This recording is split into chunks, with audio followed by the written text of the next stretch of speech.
Well, I hope you've been enjoying our little wellness party thus far. How's it been going? All right. Glad to hear it. So this session is a bit of a double header.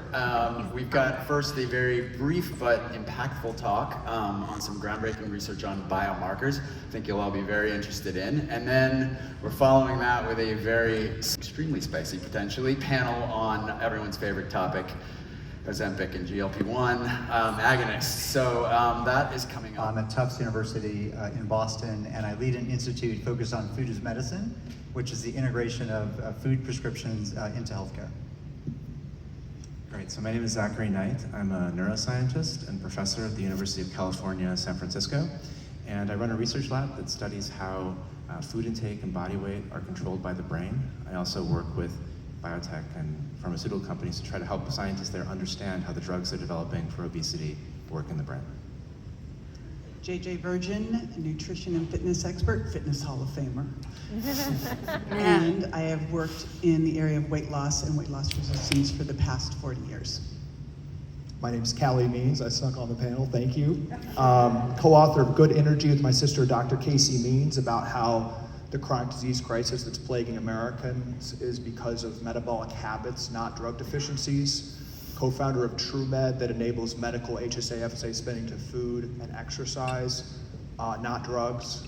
And I've been talking about Ozempic on various podcasts such as Joe Rogan and Tucker Carlson. Jillian Michaels, fitness expert. I did not know there was a fitness Hall of Fame. What Just happened didn't there? make it in, I've also not been on Tucker or Joe, and so I'm kind of the asshole on this panel, but I have helped many people lose a lot of weight without drugs, so I think I can stand my ground there. I've been on Jillian's amazing podcast too. Best podcast. No Hall of Fame, no MD, and I wasn't on Joe. I'm gonna go home. All right, okay. All right, You're awesome. well, let's kick it off. I'm going to start with a... Calorie intake in the US has been flat for 20 years while obesity continues to rise. And so we've created this toxic biologic environment, largely related to our food, where even with stable calories, because of changes to our... JJ, how about you? Do you have an opinion on that? So, number one, I don't believe that we lose weight to get healthy. I believe that we have to be metabolically healthy to lose weight. And if you look at what's happened over even the past, decade, we have become a very metabolically unhealthy country, with just now less than 7% of the population being metabolically healthy, and that was before the pandemic, so it's probably worse than that. So we do have a soup of insulin resistance. We have people who are not even meeting the basic guidelines for exercise of, walking and doing some cardio and some resistance training. I think we're at like 50%. And if you get over the age of 50, it's like 20% of the people are doing this. So we're not moving enough. Then you couple it with stress, toxins, kids not sleeping well, being on their phones late at night. All of these things are a problem. However, if we're going to move on to these, here's my big issue with all of this. I think that the peptide, there is a known GLP1 deficiency, not a drug deficiency. We're not talking about a GLP1 agonist deficiency, but there is a GLP1 deficiency, and it is known that if you are insulin resistant, if you have fatty liver, or if you're obese, that you are GLP1 deficient. And here's my issue with this, is when you are already down into the metabolic hole, it is very hard to dig out of. Yes, what should you be doing? You should be moving more all throughout the day. You should be doing your resistance training to resensitize your muscles and get your muscles very insulin sensitive. Yes, and to get better basal metabolic rate. Yes, of course you should be doing those things, and you need to get away from the ultra-processed food and decreasing satiety and making you overeat. We know that if you eat the same amount of calories and they're from ultra-processed food, you actually will have a lower thermic effect of food, which will have a little bit of an impact on your overall metabolic rate. So we know all of those things. But if you are already so metabolically damaged, and we're telling you, you know what you need to do? You're very inflamed, but you need to move more, although you hurt all the time. You've got a lot of food noise and cravings, and you can't even really access stored fat for fuel because you're so metabolically damaged, but let's really caloric restrict you. I look at the peptide, not the drug. The drug is being dosed so high, and if we could just instead take a little smidge of it and start to give people a little bit of it so that they could get themselves back online, start to become a little bit more insulin sensitive, get that insulin to be released at the right time instead of being up all the time where you're now more inflamed, then we can start to get someone moving again. We can start to move someone off of ultra-processed food into eating protein first, being more healthy. So that's what I look at this. I think the problem is that we do have a deficiency in these. And it's probably, 40-50% of the people.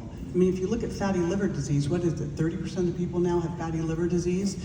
So we do have a deficiency, but then we're treating it with like a bomb. You would never take insulin if someone's diabetic and throw a huge amount on them, you'd kill them. You give them the right amount. So let's back up, hit the nail on the head. We have a metabolic health crisis among newborn babies in this country because we are so metabolic dysfunctional, we are passing along prediabetes in utero to kids. 33% of young adults are pre-diabetic. That number was close to 0 2 generations ago. 50% of young adults are overweight or obese. 20% of teens have fatty liver disease. As we all know, and what my sister and I are on missions to communicate with Jillian and JJ and other leaders in the space, is that the siloed system of medicine, where we isolate diabetes, we isolate heart disease, we isolate dementia, we isolate depression, we isolate fatigue, we isolate ADHD, we isolate all these things with different doctors and different silos and then treat them and manage them for life. It's been an utter catastrophic failure. There has never been a chronic disease medication in American history that's lowered rates of the chronic disease it's trying to treat. More statins, more heart disease. More metformin, more diabetes. More ACE inhibitors, more high blood pressure. More opioids, more pain. More antidepressants, which now 25% of women in the United States are on.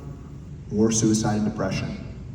JP Morgan estimates that with increased prescription of Ozempic, obesity rates are going to increase. And let's not be fooled. I was a former lobbyist for the farm industry. That's what I bring to this.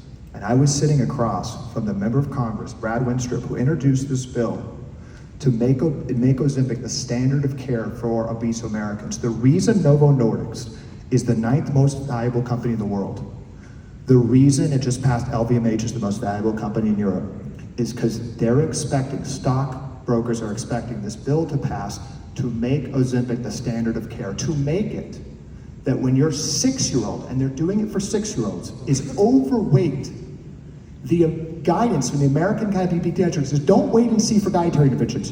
Don't wait and see. Jab that kid with lifetime Ozempic for the rest of their life. You cannot go off the drug. That is the stakes of this debate. To treat obesity or overweight, which 80% of adults are, as an Ozempic deficiency. That is why this debate matters. And sitting across from a member of Congress, Derek, you're cited in this book with nutrition research, and I know you've been a hero in this space, but he mentioned you. And he mentioned that Tufts Nutrition School recently did a panel with Bill Cassidy, who's one of the biggest pharma recipients of any senator in the country and the sponsor of the bill in the Senate. And they talked, Tufts Nutrition School, on the pamphlet was saying how Ozempic could be part of the food as medicine movement.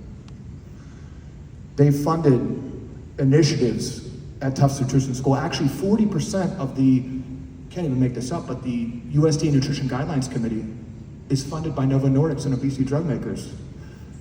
We talk about this being, you're an advisor for Calibrate, which is putting up subway ads in New York saying that millennials should get their easy Ozempic in 5 clicks. And I'm helping Robert F. Kennedy and President Trump on nutrition policy. I know we were going to talk privately. I think it'd be good to just have this in the open because this is a dire existential issue. Are those conflicts problematic? And should we be compromising, it's the food as medicine community, talking about how Ozempic is helpful, or should we be saying we should not be spending $1,600 per month, per person in taxpayer money, which would be the most expensive drug in American history, and cut out all other investment for the regenerative agriculture and the happen to Americans? We have a moment right now in this election to say enough, to say before spending $1,600 for 80% of Americans, that we're gonna fix our farming, that we're gonna stop poisoning our kids. Loss. We can discuss like, oh, it slows the progression of chronic kidney disease, and there's a 1.5% decrease in absolute risk for major cardiac events, and that study's exceedingly flawed, but that's a separate conversation. What's the mechanism? Makes you eat less. Am I wrong? It works on, thank you. Ta-da! So, JJ, I love you, but bullshit. No, but bullshit! That is Can I not respond to just the this? All right, mechanism. It makes you eat less. You just, and everyone here is like, you can't. Oh my God, we're so That is fucked. one thing of what it does. Just one. Let's let Zach get a word in. Bring Please, this if you guys don't conversation mind. Thank you. back to reality for a second. So you know, Let him talk, and then you can respond. So, here's what the data has shown. Okay, so for tirzepatide, you see the average weight loss among obese individuals is 21 to 24% in big randomized controlled trials. In semaglutide, the average weight loss is 15%. So how do those numbers compare to things we've tried in the past? How do those numbers compare to telling someone, eat less, exercise more, meet with a nutritionist, whatever? There have been hundreds of randomized controlled trials of every diet, exercise intervention you have ever heard of. Every combination of every diet, exercise intervention you have heard of has been tested in a randomized controlled trial. There has never been one, not a single example, where people have been able to lose weight and maintain it at the level that these drugs have achieved. There has never been a trial where people have been able to achieve half as much as tirzepatide has done. So basically, at more than 1 year, you have 25% weight loss. There's never been a successful trial at 1 year for 12% weight loss. So listen, you can definitely improve your health by exercising, by eating healthier. Everyone should do that. But the notion that for most people with obesity, that this sort of lifestyle guidance is going to allow them to achieve a safe weight is absurd. There's this quote from Einstein, right? It said, the definition of insanity is to continue to do the same thing and expect a different result. Well, let's define what insanity is. Insanity is feeding people the same poisonous food that's highly addictive and hijacking their biochemistry. That's the insanity. That insanity. And everyone can make up their mind. Listen to the disdain of how he opened his question. Let's get back to reality. And let's just think about what he just said. He said, everyone in this room, and I want everyone to think about themselves and their family. Are you too lazy not to poison your kids? Do you want your family members to be, what he is painting is human randomized controlled studies saying that we are too lazy to not poison ourselves. Let me give you some data, sir. Let me give you some. We live 7 years, we die 7 years younger than an Italian. We are not lazier than Italians. It's incredible. We have trillions of dollars of incentives in this country that are subsidizing ultra-processed food, addictive ultra-processed food, shoving it down our throats. Then he does he does human randomized controlled studies. Kelly, though, I am the moderator. I have to moderate. Sorry, my friend. So let me just. I want everyone to. Here's the thing. Yes, we shouldn't eat all this crappy ultra-processed food, and yes, we've got nearly 80% of us now overweight or obese, and almost all of us metabolically unhealthy. We have a problem.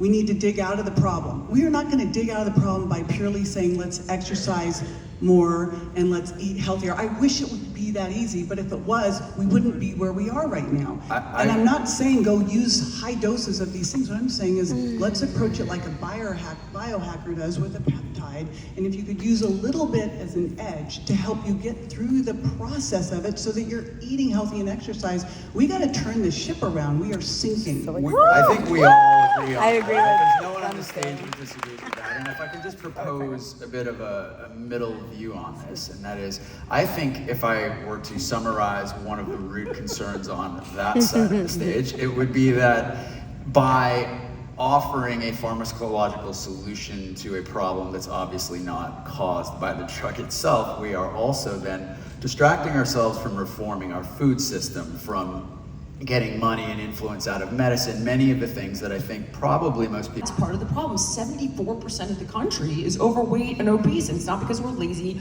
weak, stupid, or have a genetic dysfunction lacking GLP1. That's not the answer. So the question becomes, how do we solve the problem, not medicate the symptoms, which are not a viable long-term solution financially or physically?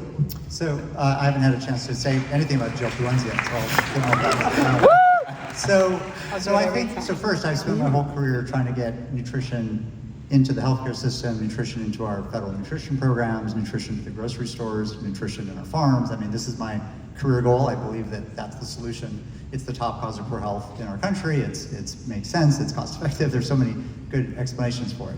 So now, what do? We have this drug, GLP1s. How do we think about this drug? The way I think about it is the following. And first of all, it's an effective drug. We're not going to stop doctors from prescribing it or patients from taking it. We can't do that. If there's somebody who's really sick, and you know, obesity is a disease, and for some people, especially lower income people and others, you know, taking this drug will help them lose weight. So this will be prescribed to people, and that's okay in the right circumstances. But, and there's three, I think, really big buts that we have to consider.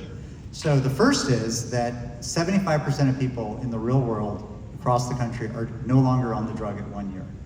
So this isn't going to be this magic bullet that is all of a sudden going to solve all our problems, because 70%. Appropriate?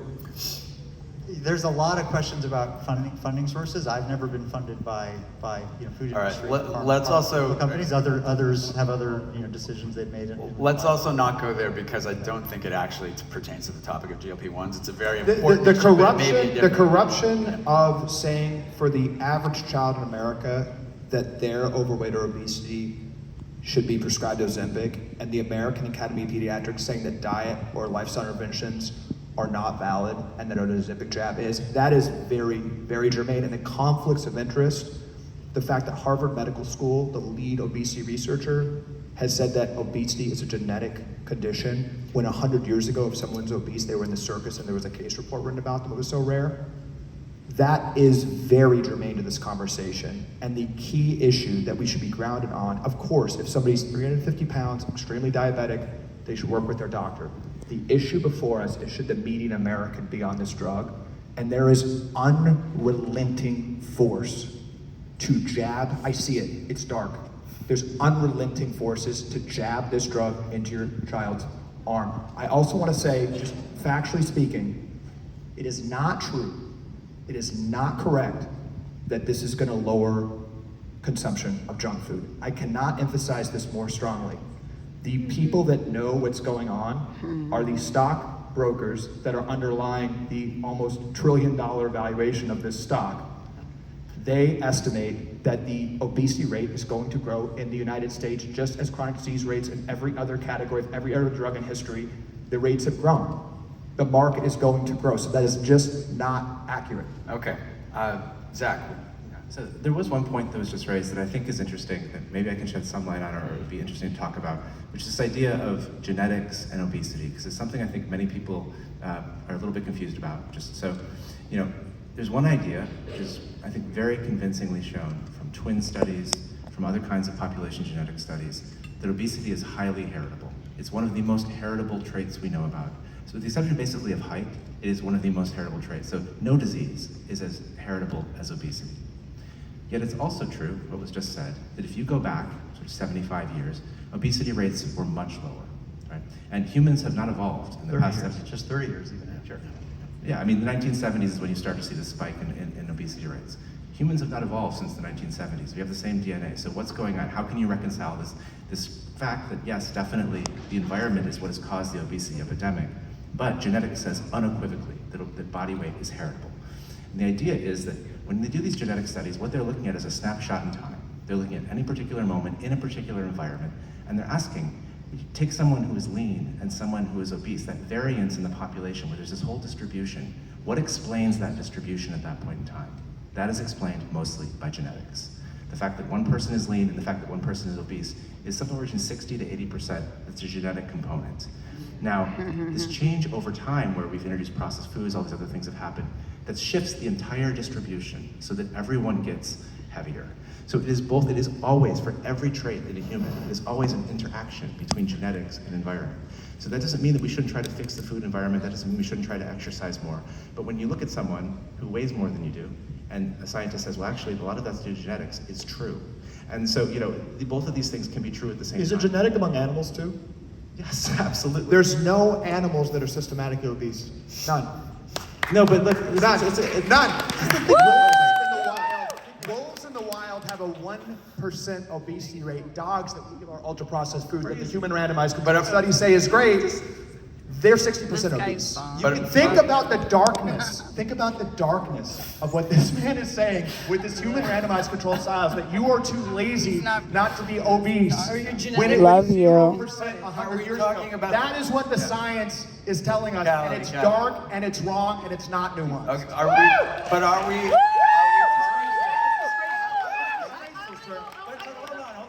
Are we talking about the propensity for obesity? Yes, that's what we're talking about. We're not talking about whether you're obese has to do with calorie intake, correct? So let's address it. So let's hit it from all different angles. Number one, I have 4 obesity markers.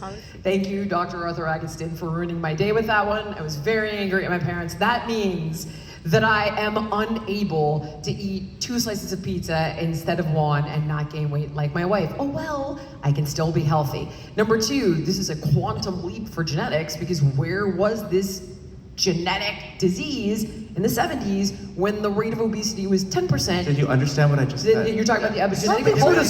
Hold on, I'm still going. Okay, so if you're talking about the epigenetic component, or the way that genetics upregulate or downregulate, then we would upregulate genetics by addressing the food, and we wouldn't need the drugs. But the third part is, let me ask you one more time. What's the mechanism by which this drug facilitates weight loss? Is it eating less? It somehow works on people that are genetically fucked too? I pray. I pray. But when they eat less on your drug, then they lose weight. all right, I think we can defend Zach's point though, and I think you guys are a little bit willfully mischaracterizing what he's saying. What he is saying is the propensity. Wait, no, listen for a second. The propensity to obesity is genetically determined, not that you are or are not to be obese. That is related to how much you consume. And then we are now consuming worse food. That is obviously making So the drug obese. does what though? If the argument was the drug impacts the way your genes express themselves, well, okay. I mean, No, you can. that's not, again, it makes you eat less. I think Exactly everyone on this, my point. I know, but everyone on this you stage can agrees do with without that. the drug. I think what the point about What does genetics have to do with that conversation? All right, well, let me ask you guys a question down there. And in addition, by the way, obesity is not a disease. Why are we radical? This was a vote in 2013 by the American Medical Association, and all of their experts suggested that it was not, based on a host of different reasons, but they decided to make it a disease because you can bill for things like sleep apnea machines. Google that shit.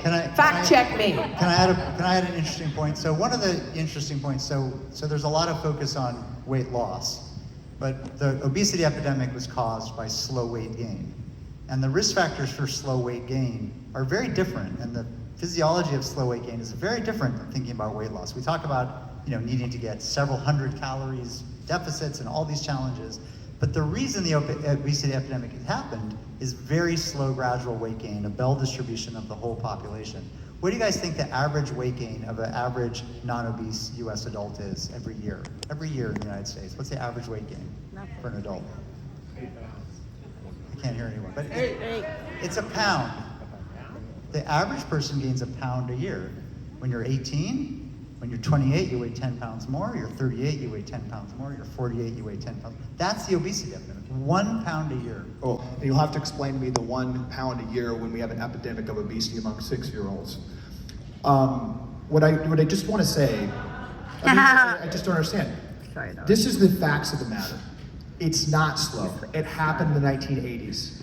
It happened when the ultra-processed food industry started, and the ultra-processed food industry was started by the cigarette industries. In 1990, 40% of the US food supply was produced by cigarette companies who used their cash piles as cigarette smoking went down to buy up Kraft, Nabisco, US Foods. They rigged the USDA, they literally paid Tufts Nutrition School, and they produced studies saying that ultra-processed food was healthy. And just as a factual matter, nutrition science has unrelentingly told us that this ultra-processed food, as a statement of fact produced by the tobacco industry scientists that went over and did the 10,000 chemicals in our food, mixed them together. They're not allowed in Europe. They mixed them together. They did science experiments, and they made the food addictive. Calorie consumption has gone up since 1990. This is addictive food. Calorie consumption has gone up dramatically. Well, even if it's the same amount of calories, and that, different. we need to de-rig that, but then you know what you do? We pay fancy scientists to tell you that the human randomized control styles say that you can't exercise, that you can't eat healthy, that you don't have the ability or willpower not to poison your kids. Can we do a quick poll on the stage? Is there anyone, if we can raise our hand, who believes that ultra-processed food is a great thing for the human diet? Anyone here on the stage believe that? Yes, factually yes. His No, studies, I actually the don't. food compass says that cereals, even the new That one is- says that, that is hold one on. example, Well, let's yeah. get the facts straight. Because he's waving his hands at conflicts of interest. The food compass, which you created, even the updated version, says name brand cereals, Kellogg's sugar sweetened cereals are recommended for the American diet. That is what you're, and you're That's the not lifeblood true. of No, health nutrition. that's not accurate. The food compass, which said the literal statement on the top of it was to impact childhood nutrition marketing guidelines, says that ultra-processed food by brand is healthy. You are waving your hands at conflicts of interest. Ultra-processed food companies are the lifeblood of nutrition research, are the lifeblood of Trust Nutrition School, and I don't think it's appropriate for you to not raise your hand, sir. You've produced study after study saying name brand cereals are recommended for American children. Can you please be, so do you disagree? Let him respond then, Yeah, Kelly, thank you. so this is just not true, Callie. And so I think Callie, you're What's not true? Everything he said. So I think your passion is wonderful. I think it's wonderful to try to be a positive movement for food change in this country. But I think attacking folks with gross mischaracterizations So what's of what untrue? they've What's said, untrue? which What's I've untrue? seen on the panel, isn't effective. And I'm happy to talk What's about. untrue about the food company? I'd like to stick to GLP-1s. Happy to talk to you about food companies. And it's a totally different panel discussion, which I'm happy to talk about. Let's talk about it after. You were saying Okay, well, definitively let's pause there for a second, because I think that it's a good time to segue to another concern. One of safe relates to a lot of the issues we're talking about. I mean, one issue here that I think we've obviously uncovered, and I was going to ask this. I mean, it seems from most evidence that the safety profile of these drugs is fairly good, at least compared to the miserable history of past diet and weight loss drugs, which has been just absolutely It has a horrifying. black box warning. Yeah, And you can say, oh, correct. it's weird, but Let me finish with the question. All right. So with that said, and I'd like to actually start with Zach, who's doing some research on this, and then we'll go around. How do we view safety on this? What do we know about it? Obviously, it hasn't been used in the context of. Side effects, nausea is very common. Constipation is a big thing that people struggle with these drugs. Serious side effects are very rare. So, some of the things you'll hear about, some of the things that you might hear about from the person on the left is things like, for example, thyroid cancer, gastroparesis, pulmonary aspiration.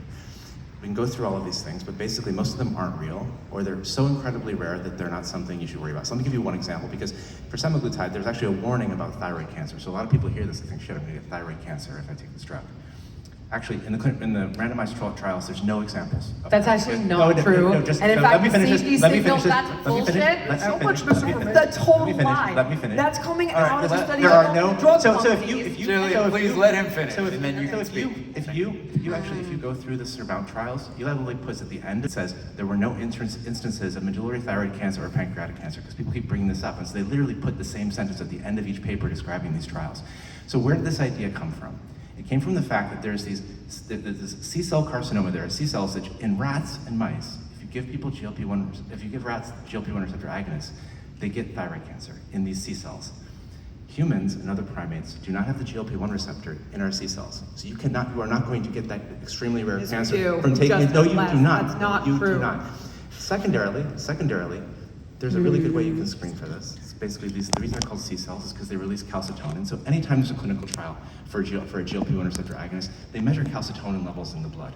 There's no signal for basically increased calcitonin levels with any of these drugs. With semaglutide, they did a separate prospective trial, 4,000 people, just to see, can we get increased calcitonin levels with these drugs? No signal whatsoever. So I mean, these are things that basically, they're basically meant to scare people. Don't know any better. Basically just based on, these fragmentary pieces of evidence, but just, When he's done, Google Go the ahead, go ahead. safety signal that came out of France. For the researcher that pored over their extensive database, because they love to tell you these drugs have been around for years and everything's good. It comes from that extensive database because versions of these drugs have been around for years. And he goes on to explain how your risk of thyroid cancer is actually dramatically increased. So let's talk about I that. strongly recommend, just Google it. Let's Just talk Google about it. this. Outbreak, No, there let's was talk a about- safety signal, and that's why the let's black talk box about- warning let's is talk all about along. that. Googling the benefits No, and we'll kick it seeing back to the you. We'll kick it back to You you. actually have inflammation of GLP1 cardiovascular receptors risk throughout your and entire neurodegeneration. body. Okay. One at a time. Thank you. You know, we're talking about all the risks. First of all, if you look at the nausea and gastroparesis and those issues, that's really a dosing issue. Again, I go back to, we could solve all of this if we were supporting compounding pharmacists using Different conversation, in all fairness, and there are different peptides. Well, and they're super using them serious. as a drug and still seeing the cardiovascular benefits, so that is the case. Okay, but in that trial, have you looked at that trial? Yes, I've got all And the it's studies in my one- purse And if you're you like, want oh, to it's a see them. 20% relative. I've got all the studies back in my handbag. I have them as They're well. I've gone over them in I'm detail turning with his around. sister, actually. So, I mean, the reality is that you're talking about something totally different. And in fact, if we looked at the reduction in major cardiac events, it was actually 1% absolute Look risk. at the right now, the But do you 8 not years get the data. same halo effect of a reduction in major cardiac events from losing weight? There was no mechanism in that study that could Well, just think outside of weight Reducing loss. inflammation. This argument, It's just think about- anti-inflammatory. Think about what this argument means. So there was about a 20% relative risk of reduction in risk of major cardiac events in the SELECT trial. And you're right, it corresponds to an absolute reduction of about 1.5%. But by this logic, no one should take any drugs for heart disease. That's not Basically, the conversation. Here's the logic. Here's the logic. If you came to me and you said, I've got horrendous acne, horrendous. We've tried everything. We can't fix it. You need to go on Accutane. It's a terrible drug, but it's a cure for, I would say, what? I don't know the percentage, high 90 percentile, and then you can get off of it. This you can never get off of, and you very accurately pointed out there are limitations with regard to how much you can lose, a plateau, you're on it forever, there are side effects. The side effects accrue over time. In other words, the longer you're on it, the greater your risk of these side effects. And in fact, not there's a true nine. either, No evidence Yes, it about is it. actually. There's no evidence. that's Yes, not. it is. Yes, it is. And there's a 900% increased risk of pancreatitis. That came out of a study at the University of British pancreatitis Columbia. is not real. Okay, so So the this- University of British Columbia, that study wasn't funded by the drug companies, And I and agree, somehow, and a 450% increased risk. Let's get to Can our I- second. I'd like to talk a little bit about how the drugs prescribed in practice. I think it's also interesting and worth talking about. By all the actual inserts and guidelines and everything, you're supposed to give this drug with comprehensive lifestyle counseling, right? It's supposed to be on the background of physical activity and nutrition counseling, right? How often does that happen? How often does that happen in practice, right? I think this is the problem, and again, a huge. Gain it back because of the psychological component and the fact that the food is ubiquitous and designed to be addictive. Those are the two pieces that you need to fix beyond diet and exercise. But there's nothing but upside. 1% absolute reduced risk in major cardiac events. My God, do you realize that if you work somebody out for a year and you get them moving and you reduce their calories a little bit, you clean up some of those sodas, hopefully get them on water, you make a few changes, you can get them off of all of their medications. I mean, this is the one thing that I know for sure. I've evidenced it for decades. The point is, oh, well, some of them gain the weight back. Yes, and it's for the reasons that I'm telling you. And that's the bigger part that we need to solve. There are side effects to this, there are limitations, and there's one great, and I'll end it on this one.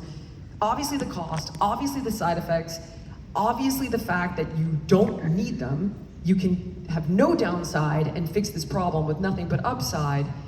But the reality is simply, every drug is a cost-benefit analysis. I realize that. But if you, what would be, why? Why? It stops working. There's a plateau. You're on it forever. Because- it's a marriage, not Quick, a quick, plan. he has to things. We know what you're gonna say. So, We know what well, I know we're too fatalistic and nihilistic in this country to not kill ourselves. It's really the argument coming from the scientific community. What we should be doing as a policy solution is not being biased to drugs or being biased to food. With the $4.5 trillion medical system in this country, we should have the best clinical outcomes. We should have the best clinical intervention, 95% of medical costs and 9 out of 10 killers of Americans are chronic lifestyle conditions. And if we had clinical recommendations to change our diet, like they do in Europe, when somebody has PCOS, they get a subsidized keto diet. PCOS is insulin resistance. And if you go on a keto diet, infertility, it's very effective. Doctors aren't even educated about that here. My sister didn't learn that at Stanford Med School. They put you right on hormone pills straight to an intervention with IVF. It goes every single condition. If doctors, instead of hiding behind these fatalistic studies saying that because we have trillions of dollars of bad incentives that we can't refrain from poisoning ourselves, if doctors actually recommended and subsidies flowed and we didn't have Medicare and Medicaid billing codes made by the American Academy of Pediatrics, which is paid for by Novo Nordisk, and does not talk about nutrition, if we just changed where that money flows, which could be done extremely quickly. And I will say, we're on the verge of a very big moment. We're talking about the chronic disease crisis at the height of the presidential campaign. And respectfully, I do think conflicts of interest really do play a role in this. We don't need, quite frankly, a bunch of folks sitting around navel-gazing on the peer-reviewed studies about why we're getting so sick and how it's all interconnected. We need the US government to say we need a dramatic effort to get children's metabolic health better, reduce ultra-processed food consumption, and steer medical guidelines and incentives.